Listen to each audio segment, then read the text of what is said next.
Góðan daginn, kæru vinir, og velkomin.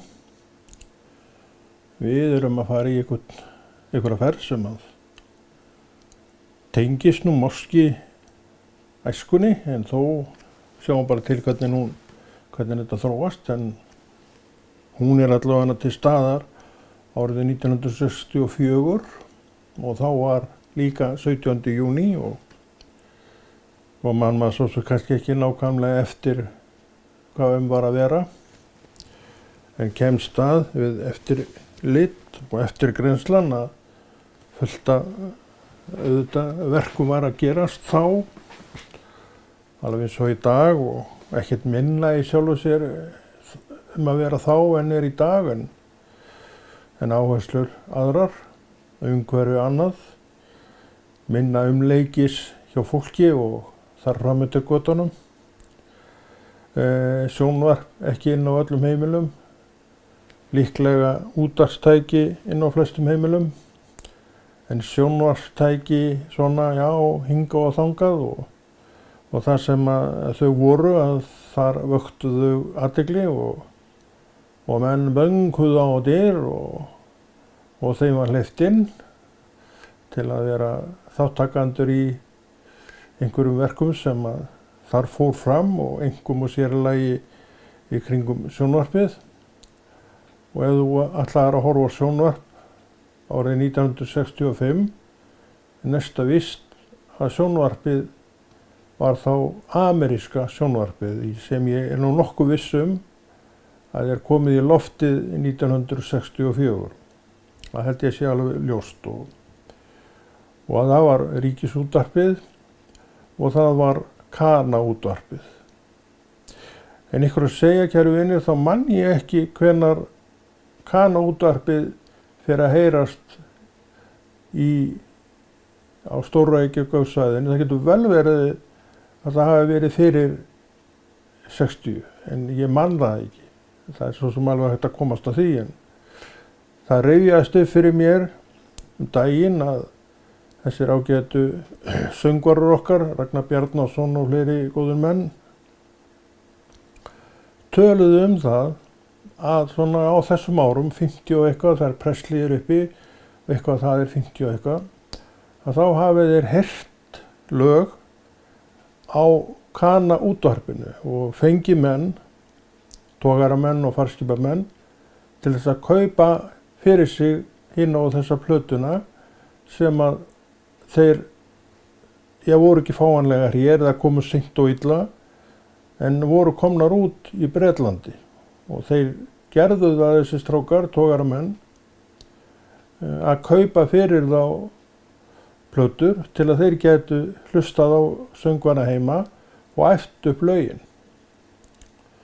Þannig að þessir ágætu strákar voru heilmikill tengiliður fyrir íslenskar hljómsveitir og þar með komnir með aðgengi að þessum plötuútgáfum, þar sem að þessi lög síðan voru sungin með íslenskum texta. En mér minnir það, þegar ég fór að leggja þetta saman, að þetta hafi verið fyrir 1960, að þá líklega, en ég fullyrði ekkert, þá líklega Kana-útvarpið komið í loftið. En ég man vel eftir þessum orðum, en ég man ekki nákvæmlega hvenær þetta átti að hafa verið sagt, en einhver segir mér að sé alltént, 60 eða fyrir 1960, eða allt svona á því róli. En það er örugglega hægt að fletta því upp hvenær Kana-útvarpið byrjar rekstur sinn, sem sagt að senda út á Reykjavíkursvæðin, en ég hygg að þeir hafa verið búnir að senda út í einhvern tíma áður en að þeir fara að beina geislunum yfir til Stór-Reykjavíkursvæðisins. Það var svona áhöld það hvort að þetta ætti að leyfa og svo framvegis, og vinstri mennirnir voru ekki hrifnir að þessu og þeir voru nú reyndar alltaf á móti þessu, með svona innan gæsalappa, sjálfsagt hlusta manna mest á Kana-útvarpið, svo það er engin sá til. Þetta er nú ekki alltaf ristur, ekki alltaf neitt rosalega djúpt, svona hlutir, en það er annað mál. En það var sem 64 og þá var líka 17. júní og 17. júní þá var lýðveldið íslenska orðið 20 ára. Það voru 20 ár síðan að 1944 var árið 1964. Og þá greip fálkinn hljómplötudeild til sinna ráða, ákveðna ráða, og gaf út hljómplötu með part dagskráarinnar sem fór fram á Þingvöllum 17. júní 1944. Þetta nú svolítið sniðugt verk hjá þeim að gera þetta, og svona ykkur að segja að þá man ég aldrei eftir því að hafa séð þessa plötu eða heyrt nokkurn pata af henni, né hef hugmyndum hvort hún sé fáanleg í dag, sem ég reyndar stór efast það var spurning úr því að þetta var gefið út á þessum tíma, hvort ekki væri tilvalið að endurvekja þetta og leyfa fólki að hlusta á þetta í dag sem að framfór, því að hvort sem þú varst uppi eða ekki 1944 þá skiptir það jafn miklu máli fyrir þig í dag, á hvaða aldri sem þú ert, eins og var árið 1944 fyrir þá sem þá voru. Því að þú ert Íslendingur og þú lifir undir lýðveldinu Íslandi og það byrjaði þarna. Þannig að við sjáum að þetta hljómplötuverk, þetta er sögulegt. Þetta er ekki bara eitthvað út í loftið. Og mér finnst það mjög trúlegt að það sé til, en þann dag í dag, eða þó veit maður aldrei hvað menn eru safnaglaðir, við vitum að Íslendingar eru nú ekki safnaglaðastir allra þjóða, en úr því að þetta var gefið út 64, finnst mér ekki alveg út úr kú og hött að álykta að þetta sé til ennþá. Og sé það til, þá er nú líklegt að þetta sé þá í því lagi sem það var þegar það var lagt inn, og það megi þá endur útgefa þetta. Og ég var nú með hugmyndu það að við skildum, ef að verði, hafa þetta bara klárt og tilbúið og fínt og strókið á 17. júní 2023 eftir ár. Það er ekki bara alveg upplagt. Já, varpa bara þessu fram. En dagskrá hátíðahaldana í Hafnarfirði 64. Og það kemur fram að 17. júní þá sé í tilefni þess að það eru 20 ár liðin frá lýðveldistökunni. Það er tekið fram í dagskráni. Þannig að ekki færi á milli mála að það væri konið 2 áratugir síðan að Danir gáfu frá sér völdin yfir til Íslendinga. En þetta sem skeði 44 var aldeilis ekki eitthvað sem að gerðist bara 1, 2 og 3 og bingo. Að þessi barátta, hún hófst 1800 og eitthvað og hún er í raun í gangi í upp undir 1 öld. Og margir komið þetta að og svona það sá sem nafni sem hefur heyrst hvað hæst í þessu er nafn Jóns Sigurðssonar. Hann einhvern veginn stóð eftir og upp úr þessu öllu saman, en hann var ekkert einn. Það voru fullt af mönnum öðrum sem að unnu ekkert minni vinnu heldur en Jón blessaði Sigurðsson, þó hann hafi orðið þetta nafn síðar og er með styttu og myndir af sér út allt. En það er nú bara vegna þess að við verðum að búa til einhverja minningu það sem hefur gerst. Og Jón Sigurðsson var dubbaður upp í þessa minningu og það er allt í lagi með það. Það hefði þó bara einhver annar komið, hefði hann ekki komið. En það er líka svona gott að hafa bak við eyrun að hann var ekkert einn. En þetta var langt ferli, ég man alltaf eftir því, þegar ég fór að skoða þetta eins betur og sá að þetta var 1 öld þegar menn voru að baxast í þessu lýðveldismáli, og það sem sagt er komið á legg 17. júní 1944 fyrir áratugum, og árið 1964 sem við erum svona að gera aðeins skil vegna þess að við erum svo hrifnir af æskuárunum, þá voru komin 20 ár. Og 1964 ég 10 vetra gamall, verð 11 vetra, sem sagt í september það ár. Þannig að maður auðvitað bara barn. Og mann auðvitað eftir 17. júní og á þess að maður geti rakið að lið fyrir lið, hver var kuss og hvaða ár var þá og þá. Þetta er svona eitt grautur sem maður rennur saman og það er orðið nokkuð langt liðið síðan að þetta allt saman var. En þá var nú gaman að geta þess að því ég veit að þú ert á sama stað og ég, bítlakall, en þá voru nú bítlarnir komnir. Og ég er líklega búinn að heyra, líklega sönginn Twist and Shout sem John Lennon syngur svo fallega. Ég veit ekki hvaða lag þú ert þá búinn að heyra eða hvort þú veist einhver skil á þessum Bítlum þarna í Bretlandi. Það voru ekki allir neitt hrifnir af þeim. En ég og þú líklega voru það, ég var alveg mjög hrifinn og þú kannski líka. En þá veistu ekkert neina Rolling Stones, því að þeir eru ekkert komnir þá. Þeir koma fram, svona allir hausti líklega, en allir ég held örugglega að Bítlarnir sjó undan Rolling Stones að verða til. En Bítlarnir verða fræ í 63, við fáum þá ekki fyrir árið seinna, 64.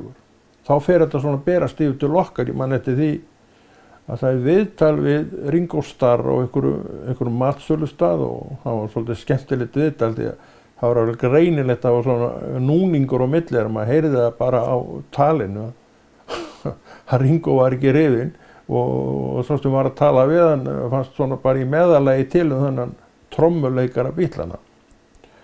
Og hann spyr Ringo hvenær Bítlagið hafi komið og þá staðfestir hinn að það hafi nú eiginlega ekki komið fyrir á árið 1964. Og þá horfir hann á hann og segir, hvað, svona seint? Þá var löngu komið á staðum alla Evrópu áður en að það hefur þó borist til ykkar og þá útskýrði hann málið með þeim hætti að yfirleitt kæmu hlutirnir svolítið og eftir til Íslands með annar staðar í Evrópu og það er nú bara alveg staðarinn. Árið seinna er náttúrulega mjög fljótt, ég held að það sem að Evrópumenn voru að glíma við, fengu við svona undantekningar lítið 10 árum seinna, þá var þetta komið yfir til okkar í sama mæli og það var þá og það var því miður bæði gott og vont sem við vorum að fá. Þannig að við fengum þetta allt, en sumt var til bóta en annað var það ekki. Eins og fíkniefni og annars slíkt, þetta kom allt til okkar en var svolítinn tíma að koma. Ég veit ekki hvort þetta er svona enn, þetta er náttúrulega orðið svo breytt með þessar samgöngur að þær eru alveg stöðugar en voru minnið þá en eitthvað svona, menn voru nú eitthvað að ferðast en það var ekkert neitt í neinum förmum og flugvélaförmum eins og er í dag tugir farþega flugvéla að lenda á og hefja sér til flugs frá Íslandi bara í þessum töluðum orðum. Það fór kannski ein vél í viku eða í mánuði eða hvernig sem þetta var. Það var engin þessi faraldur sem þá var. En 17. júní fyrir 40 árum, 50 árum, hálfri öld. Eitthvað svoleiðis, rúmir hálfri öld. Og þá fór það fram og það var eins og í dag. Þurfti einhverju grútsifjaðar að fara klukkan 8 morguninn, alveg svo sjómannadegi, að hífa upp fánan. Hann var náttúrulega á lofti og fáninn íslenski sem við erum með í dag, hann kemur, í allavega verður að þessu tákni 1944, það getur vel verið að menn hafi verið farnir að nota hann. Það hefur þá ekki verið nema með leyfi Dana 1944, er þið búin að sleppa öllum tökum og þá þurftu þeir ekkert að spyrja kónga eða presta því hvort þeir notuðu sinn bláa, hvíta og rauða fána. Þeir bara gerðu það. Síðan þá höfum við verið sjálfstæðir og sjálfstæði fyrir landið svo Ísland og önnur lönd merkir hei, þú bara ræður þau sjálfur og verður ekki að skipta þér að því hvernig ég geri verkin. Það nú partur af því að vera þessi sjálfstæða þjóð. En það var sem sagt 8 árdegis, einhver grútsifjaður fer og dregur upp fána og stöng ykkur staðar í bænum, á einhverjum opinberum stað, kannski voru fleiri sem voru rifnir upp á einhverju til að gera þetta, því að það voru náttúrulega margar byggingar, opinbera byggingar til að mynda í Hafnarfirði og það nú ekki óleiklegt að þær hafa nú allar fengið sinn fána, ég rekna nú alveg fastlega með því og stangir sem voru í Hafnarfirði á strandguttinu og þessum mótsvæðum og þeir hafa sjálfsagt fengið sína fána og þannig að má kannski segja að það hefur verið nokkuð lið í kringu þetta. Ég rekna með því.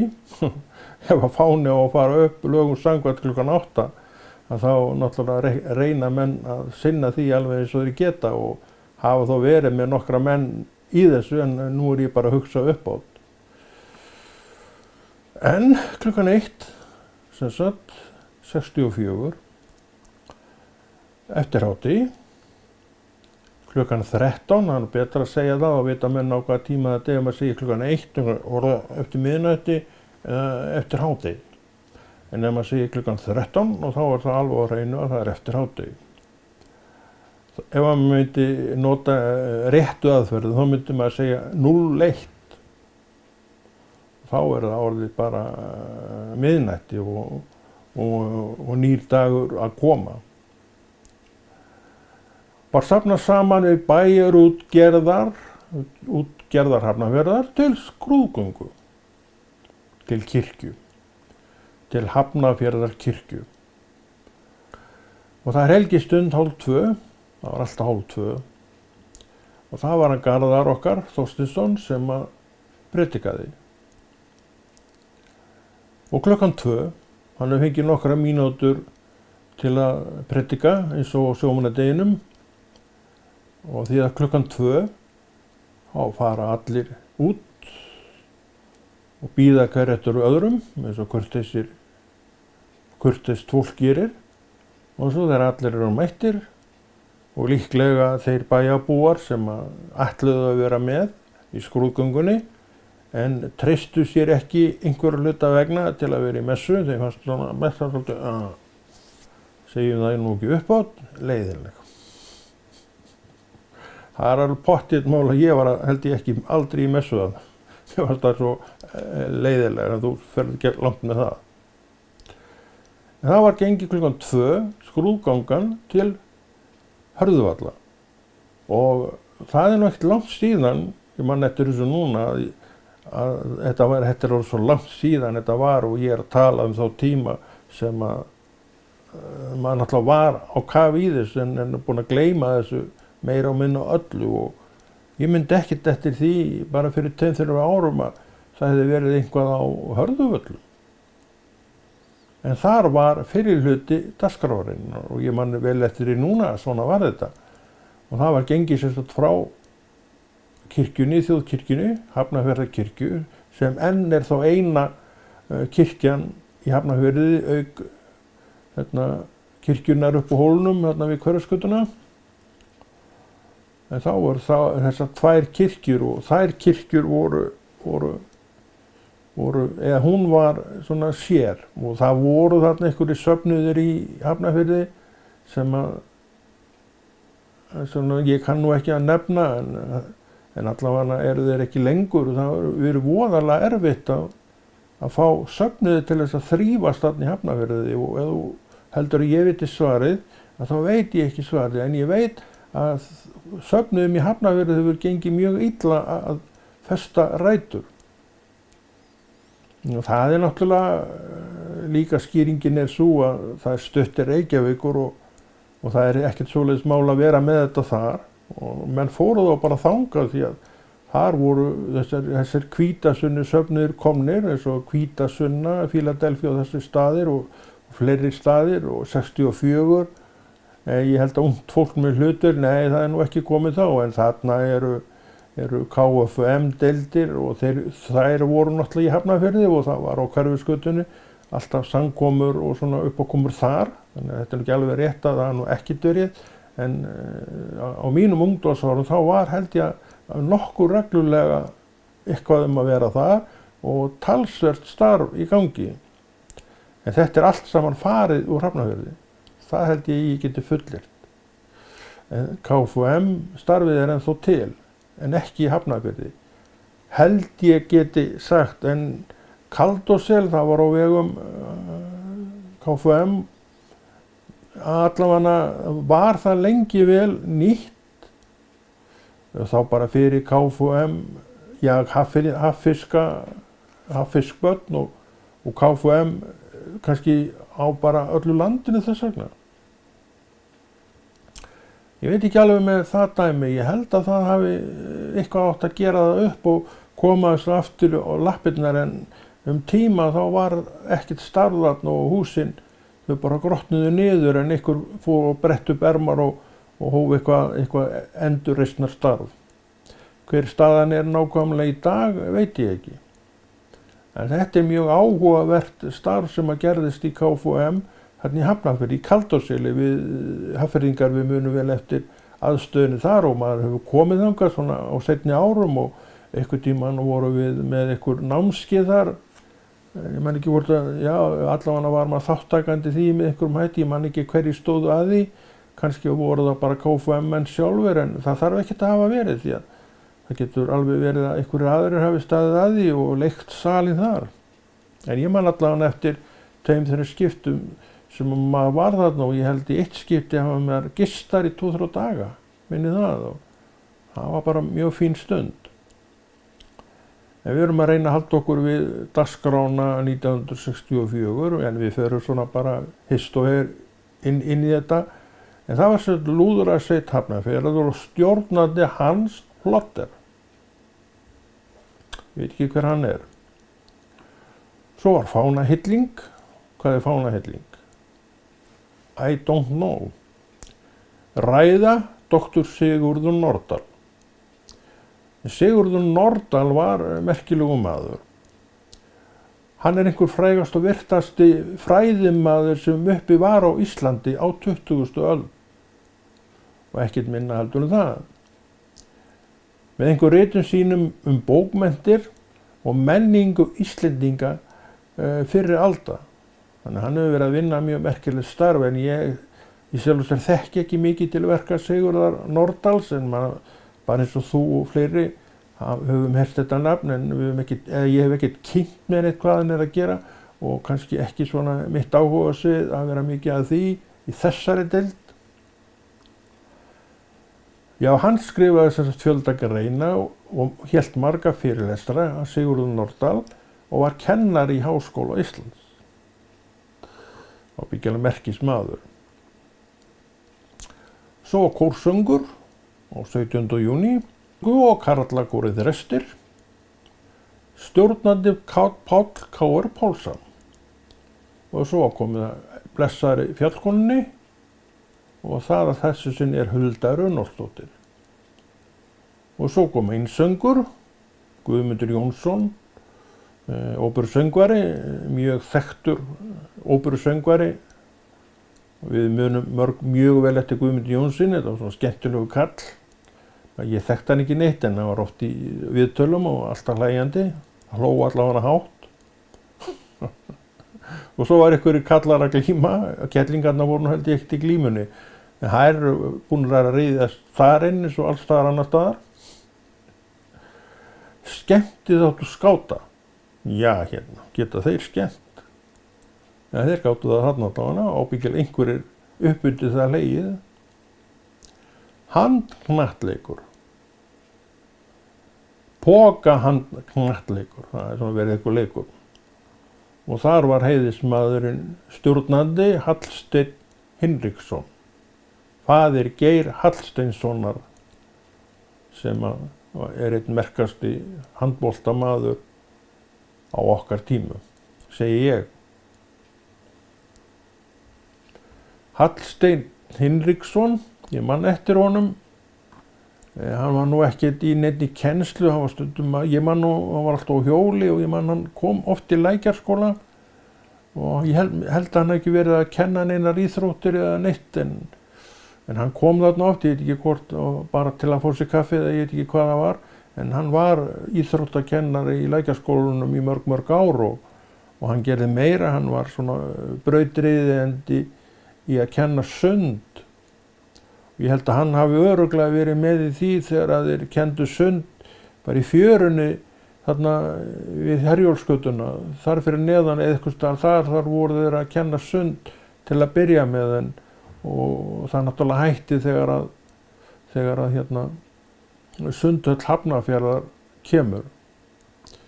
En það svona í kringum hafa byrjað að byggja þá sundlaug 1943 og henni lokið um 50 kannski. En þá var þetta útisundlaug. Svo var byggt efri hlutin af hana og síðan hefur hún verið inni sundlaug. Klukkan 5 eftir hádegi barnaskemmtanir í báðum kvikmyndahúsunum, þess að Bæjar bíó og Hafnarfjarðar bíó. Það hefði verið einhverjar Roy Rogers myndir og teiknimyndir eitthvað svona, ekki? Voru við ekki alveg vitlausir að horfa á það, minnið það. Kvikmyndasýningur og skemmtiatriði og það Árni Tryggvason, Bessi Bjarnason, Ragnar Magnússon og Sigurður Kristinsson. Bessi Bjarnason og Árni Tryggvason munum við vel eftir en kannski ekki alveg svo vel eftir Ragnari Magnússinni og Sigurði Kristinsinni. Og svo erum við komnir til Bæjarútgerðar Hafnarfjarðar, allavega þarna klukkan 6 og þar blasir við svið sem var hróflað bara upp og við lék alltaf á reiðiskjálfi held ég. Undir skyggni sem byggt var þegar Bæjarútgerðin var byggð á sínum tíma, líklega og eiginlega held ég bara fyrir þessar 17. júní skemmtanir og máski einnig kannski sjómannadags skemmtanir. Ég man ekki eftir, það getur nú alveg verið þarna sjómannadagsræður undir þessu skyggni, en ég held örugglega að það hafi ekkert farið fram þarna nema þá sjómannadags skemmtanirnar og eða 17. júní skemmtanirnar. Ég man ekki eftir neinum öðrum uppákomum í Hafnarfirði, svona opinberum uppákomum þar nema þessar tvær. Allavega 17. júní skemmtunin fór þar fram að hluta til og líka á hinu staðnum, Hörðuvöllum. En svona einhver að segja, getur vel verið að ég muni þetta ekki rétt. Man ekki eftir neinu öðru þarna, en ég veit að þarna fór þetta fram og þetta skyggni ég nokkuð vissum til þess að halda þessa hátíð. Og þar var, hinum megin eða svolítið var þarna verkamannaskýlið og maður skætti þetta var og svolítið breið gata þarna við sem var svolítið pláss. Líklega gert viljandi til þess að mæta með mannfjöldunum og þar var allt oft svolítið af fólki. Já, allir sem vildu komu þangað og þar var oft alveg bara þétt staðinn bekkurinn, það voru ekki sætið þarna en þétt staðinn bekkurinn. En þetta var allavega á þessum tíma haldið þarna. En svo var þetta fært, ég veit að þetta í dag á Víðistaðatúninu og enda náttúrulega erum við að tala kannski 7-8.000 manna bæ á móti yfir 30.000 manna bæ í dag, þannig að það ekki alveg saman að jafna. En við fara aðeins í annað sem að við þessi sjóarar höfum ekkert mikið á móti að heyra. Og það bátur sem Akurey RS6 heitir. Og Akurey RS6 þessi kemur til Reykjavíkur á 17. júní 1964. Hann sem sagt bætist við íslenska síldarskipaflotann og hraðfrystistöðin í Reykjavík eigandi. Báturinn smíðaður í Ankerlaken Verft AS Florø í Noregi eftir teikningum Hjálmars Bárðarsonar, skipaskoðunarstjóra. Hjálmar Bárðarson var nokkuð ákveðinn í þessum teikningum eða sko að búa til alls konar teiknaskip fyrir menn og jámenn, og hann til að mynda gerði þessa 100 tonna báta fullt af þeim, 260 tonna báta sem voru algengir. Við munum eftir tappatogurunum, þeir voru eitthvað 250 tonna togskip og áttu að koma bara sem togarar, litlir togarar inn í þetta land og gerðu það. Síldarbáturinn Akurey var ekki eins og þessir 260 tonna bátar sem seinna voru. Hann svolítið fyrr, en ekkert löngu fyrr. Eru þeir ekki í kringu 66-7 þeir bátar, eitthvað svolítið. En þessi allavega fyrr, og ég held að hafi ekki komið neitt fleiri eins og þessi bátur. Ég reyndar þekki þá sögu ekki alveg. En skipið um 250 rúmlestir að stærð með kældarlest, sérstaka fristilest fyrir ís og fristigeymslu aftast í þilfarshúsi fyrir línu stambaga. Þá skipið búið kraftblökk. Það líklega sett þarna með vegna þess að það ekkert víst að allir bátar á þessum árum hafi verið búnir kraftblökk. Það ekkert víst. Og vindustaðsettri á bátadekki til þess að hífa léttabátinn frá borði og aftur borð, og það þótti nýjung. Það var nýjung. Og svo var önnur nýjung í Akurey þessari, R6, að íbúðir allar voru hitaðar upp bæði frá aðalvél auk venjulegrar upphitunar, bara vatnsuppitunar. Skipið útbúið herpunót til herpunóta, línu og netaviða. Þetta voru nú þessi klassísku verk sem þessir ágætu bátar var allavega ætlað að gera, en á þessum tíma 64 þá svona uppistaðan síldveiða. Við veitum allt það, en líka, það má ekki gleyma því, að margir og flestir líklega af þessum bátum voru á netavertið eftir áramót. Þannig að þetta var svona hringurinn hjá þeim. En uppistaðan og allur peningurinn lá í síldinni. Síldaræði maður. Það var alveg ræðilegt maður. Það var svo mikið græðgi í kringu þetta. Men alveg bara drukknuð í þessu. En þetta var tímabil á Íslandi. Þegar við læriðum aldeilis vel á og síldarævintýrið endaði með hruni og bjó til þetta kvótakerfi sem við erum ennþá að rífast hvernig eigi að vera. En svo kemur, en áður en þetta í kringum 1947-8 eitthvað svoleiðis, þá kemur heill síðutogari, nýsköpunartogari. Og hann hét Akurey og hann var RE95. Á undan þessari Akurey sem við vorum að tala áðan, sem sagt þessi togari.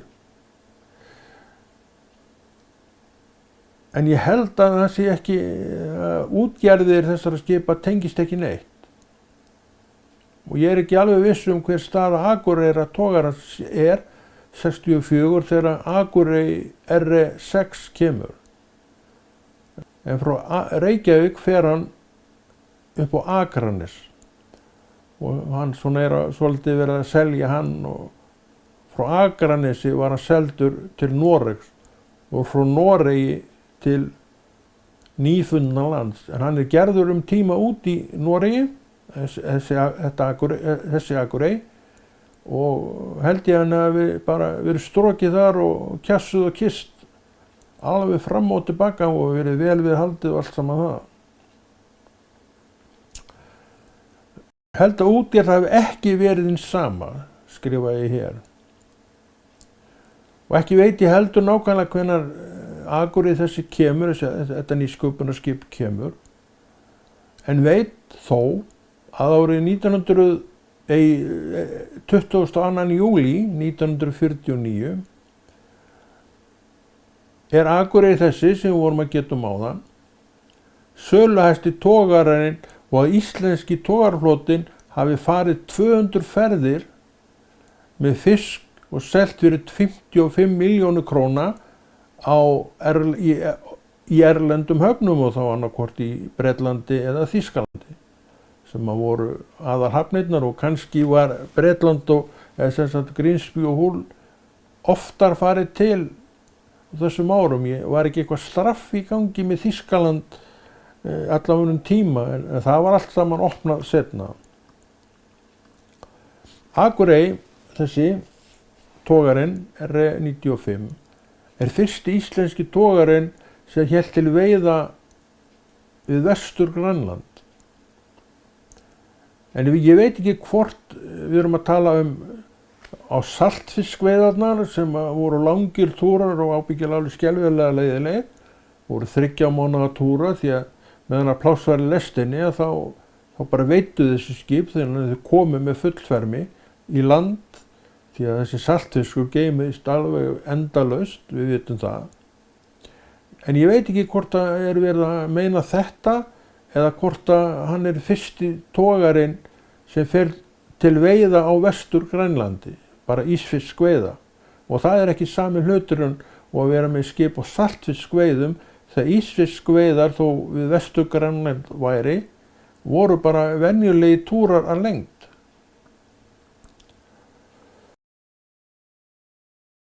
Já, það 1965 sem þessi togari seldur til Noregs, og hann seldur sem sagt frá Akranesi þá 65 til Noregs. Og þaðan, eins og vorum að tala um það, fer það til Nýfundnalands,